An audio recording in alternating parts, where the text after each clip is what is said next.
সবাইকে নমস্কার এবং ভালোবাসা জানিয়ে শুরু করে কবে থেকে গান একটু পিছিয়ে যেতে হবে। মানুষ যখন চতুষ্পদ থেকে বিপদে দাঁড়াচ্ছে তখন থেকেই তার পায়ে ছন্দ এসেছে, গলায় সুরও আস্তে আস্তে এসেছে। আস্তে আস্তে এই কথাটা বলছি যে আমাদের সঙ্গীত ইতিহাসে যতগুলো বই আছে আপনারা দেখবেন নারদ সপ্ততন্ত্রের বিনা এসে আমাদের সাজস্বর শুনিয়ে দিয়ে গেছে। না, ঘটনাটা এইভাবে ঘটেনি। আগে তো আমাদের ভোকাল কর্ড তৈরি হবে, বক্ষ পিঞ্জরের মধ্যে হাওয়াটাকে ধরতে হবে, তবে তো সুরটা বেরোবে। যার জন্য প্রাচীনতম বাঁশিতে 3টে ফুটো 4টে ফুটো তার বেশি নেই, অর্থাৎ গলা তখনও পৌঁছে। এখন যারা সুর নিয়ে কাজ করেন তারা এরকমটাও বলেন যে মানুষের বসতি বদলায়, মানুষের প্রযুক্তি বদলায়, কিন্তু পুরনো সুর যেগুলো জীবনের জন্য তৈরি হয়েছিল সেইটাকে মানুষ বদলায়। যার জন্য এবং মেয়েরা যেহেতু একটু সংরক্ষণ বেশি করে, স্বভাবতই তারা সবকিছু আগলে রাখে, তাদের গানের মধ্যে এমন গানও আছে, আজও আছে, যেখানে দুটো মাত্র নোট হয়। ধরুন বাচ্চাকে ঘুম পাড়াচ্ছেন কবে থেকে মায়েরা? লক্ষ লক্ষ বছর।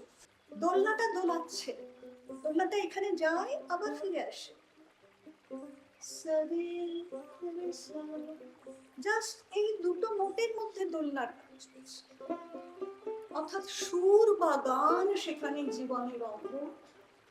যখন কিচ্ছু নেই মানুষের শরীরটা ছাড়া, যখন প্রকৃতির সঙ্গে তাকে বোঝাপড়া করে বাঁচতে হচ্ছে, তখন প্রকৃতির সঙ্গে কথোপকথনের জন্য তারা শুনতে গেছে। আমি গান গাইলে মেঘের কাছে পৌঁছবে, আমি গান গাইলে নদীর কাছে পৌঁছবে, আমি গান গাইলে গাছের কাছে পৌঁছবে। এই যে শব্দ ব্রহ্ম বলা হয়, সেই শব্দ এবং সুরের শক্তিকে মানুষ বিশ্বাস করতো। বিশ্বাস করা ছাড়া আর কিছু উপায় ছিল না।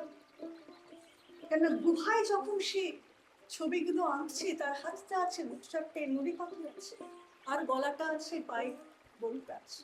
লোকায়ত দর্শনে দেবীপ্রসাদ বলছেন উপনিষদেরও আগের যুগে মানুষ অন্যের জন্য গান গাইতো। ভাত, পরিষ্কার খাবার, ট্র্যাজেডি এসছেও তাই, কমেডি এসছেও তাই, নাটক এসছেও তাই, গুহাচিত্র এসেছেও তাই, খেতেই হবে। সুর আমার সেখানে একটা উপায়। অন্য তো ছিল, অন্যটা এসেছে তো চাষের পর। তার আগে তো শুধু ঘুরে ঘুরে ঘুরে ঘুরে সঙ্গ, শিকার করে মানুষ পেট ভরাতো। আমরা এসব করেছি না? শিকার পাবে কোথায়? গোটা দলে পেট ভরার মতো শিকার পাওয়া কি এত সহজ ছিল? গোটা অস্ত্র দিয়ে 20% ছিল মাংস, বাকি 80% উদ্ভিজ্জ জিনিসপত্র, এবং সেইটা সংগ্রহ করতেন মূলত। সেইটা করতে করতেই কিন্তু তারা দেখেছে বীজ থেকে অঙ্কুর বেরোয়। সেইটা করতে করতেই তারা দেখেছে দুটো উপায় দেখেছে। এক, ঘাস জাতীয় জিনিস পাব থেকে শিকড় বেরোয়, তারা সারফেসে এইভাবে এগিয়ে যায়। এই দুটো পর্যবেক্ষণ কিন্তু মেয়েদের হাত ধরেই কৃষিটাকে নিয়ে এসেছে। তাহলে চাষের মূল কথা কিন্তু মেয়েদের মধ্যে রয়েছে, এবং লাঙল যতদিন না এসেছে ততদিন কিন্তু পুরো দায়িত্বটাই মেয়েদেরই ছিল। আজকে কৃষক বলতে আমাদের কিন্তু কোনো মেয়ের ছবি আসে, কিন্তু আপনি ফাও রিপোর্ট দেখুন, গ্লোবালি পিআইডি রিপোর্ট দেখুন, এখানকার public information bureau, agricultural activity 60 থেকে 70% এখনো করেন মেয়েরা। এবং লাঙলটা ছাড়া চাষের তো অনেকগুলো ধাপ আছে, প্রত্যেকটি ধাপে কিন্তু মেয়েরা আছে। এবং আজকে যখন আমরা বলছি যে ধানটা কোথা থেকে আসে, খাবারটা কোথা থেকে আসে, এটা আমাদেরও মাথায় রাখা দরকার যে আমাদের প্রতিটা ধানের ভাতের গায়ে কিন্তু কোনো না কোনো নারীর স্পর্শ আছে। কেননা ধান রোয়ার কাজটা এখনো মেয়েরাই করেন। মেঘরাজারে